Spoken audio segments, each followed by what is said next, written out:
तो आज वो हमारी जो 428 पेज की हमने रिपोर्ट दी, सभी स्टेक होल्डर्स के साथ, स्टेट गवर्नमेंट के ऑफिशियल के साथ, all India Muslim personal law board, Jamiat Ulama या इस्लामिक स्कॉलर जितने लोग हैं इनके साथ किया। और रोज बैठकों में हमारे ओवैसी से लेकर के इमरान मसूद सब थे, और सबको करने के बाद आज उसको अमेंडेड फॉर्म में बिल लेकर के सरकार आ रही है। ये निश्चित तौर से एक ऐतिहासिक दिन है, क्योंकि 1995-2013 में जो एक संशोधन करके और जिस तरह से वक्फ को संविधान के ऊपर कर दिया गया था सेक्शन 40 में, तो आज वो आर्टिकल जो 14 का, आर्टिकल 19 का, आर्टिकल 300A का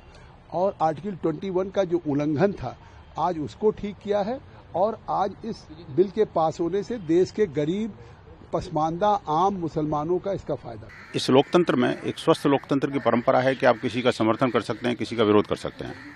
लेकिन विरोध के नाम पर नमाज को काला करना, विरोध के नाम पर मस्जिदों के से निकलते के साथ उत्पात करना, विरोध के नाम पर मस्जिदों को राजनीति का अखाड़ा बनाना, नमाज को जो है वो विरोध का साधन बनाना, ये ठीक नहीं है। ये जिस तरह से कुछ कट्टरपंथी मुस्लिम जमातें लगातार देश के मुसलमानों को बरगला करके, भड़का करके और झूठ फैला करके उनको आतंक और हिंसा की राह पर धकेलने की कोशिश कर रही हैं, उससे उनको बाज आना पड़ेगा। आप देखिए कि जो बिल अभी पार्लियामेंट में टेबल नहीं हुआ, उस बिल पर चर्चा हो रही है। क्या है, मजाक बना रखा है? देखिए, हम लोग डिस्कशन करने के लिए तैयार हैं, लेकिन मैं आपको सत्यता कुछ बताना चाहता हूँ। जो बार बार सरकार कह रही है कि मुसलमानों को कुछ नहीं बिगड़ेगा, वक्फ बाय यूज़र जो इन्होंने हटाने का काम किया है और कह रहे हैं कि हमने नहीं हटाया, उसके अंदर प्रावधान कर दिया कि कोई भी संपत्ति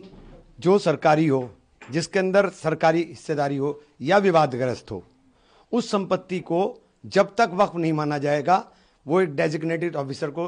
उसकी जांच दी जाएगी, और जब तक उसकी जांच नहीं होगी वो तब तक विवाद संपत्ति वक्फ की नहीं रहेगी। उत्तर प्रदेश सरकार ने, इससे बड़ा उदाहरण नहीं दे सकता, उत्तर प्रदेश सरकार ने 78% प्रॉपर्टी 14,500 हेक्टेयर में से लगभग 11,500 हेक्टेयर लैंड सरकारी घोषित कर दी, जिसके अंदर खानकाएं, ईदगाहें, मस्जिदें और कदीमी मस्जिदें 400-400, 500-500 साल पुरानी मस्जिदें भी शामिल हैं,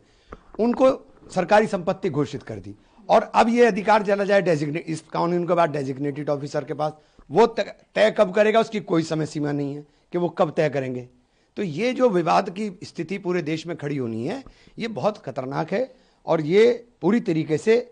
संविधान के धारा 14, धारा 16, धारा 25 के ऊपर ओवरलैपिंग है, और संविधान के साथ पूरी तरीके से मजाक करने का काम किया जाए।